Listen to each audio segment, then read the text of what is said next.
Here I have Nokia X71. Let me show you how to set up this device, so let me show you how to activate this phone. At the very beginning, let's choose your desired language. As you can see, in my case let me use English, but here you've got the full list of available languages that you can use on this device. Alright, when you have your language, let's go next. Tap Let's Go. You can connect your device to mobile network, you can insert here the SIM card, but you can skip it, you can do it later as well. So let me do it later, tap Skip. It's a good idea to connect your device to a Wi-Fi. So let me do it, let me connect my device to my Wi-Fi. If you have a password, of course you need to enter the password.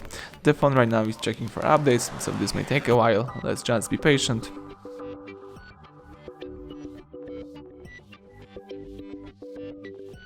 Copy your apps and data if you would like to, or you can skip it. Let me tap Don't Copy.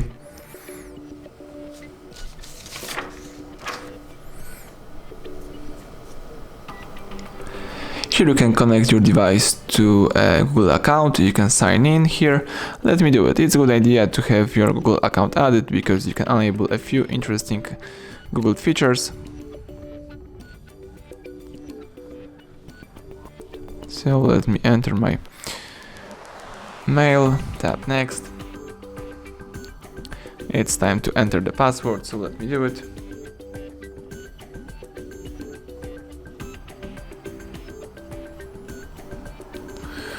Alright, now let's choose Next again. Tap I agree.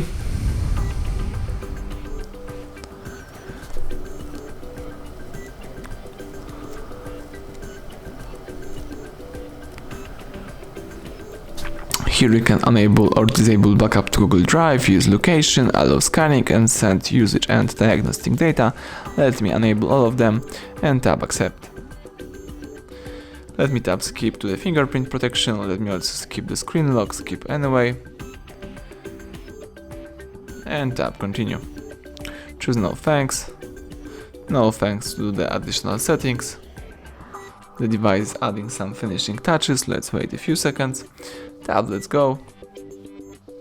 And that's it, the home screen pops up, so it means that everything went well, you just activate your device. Thank you for watching, please subscribe our channel, leave thumbs up under the video.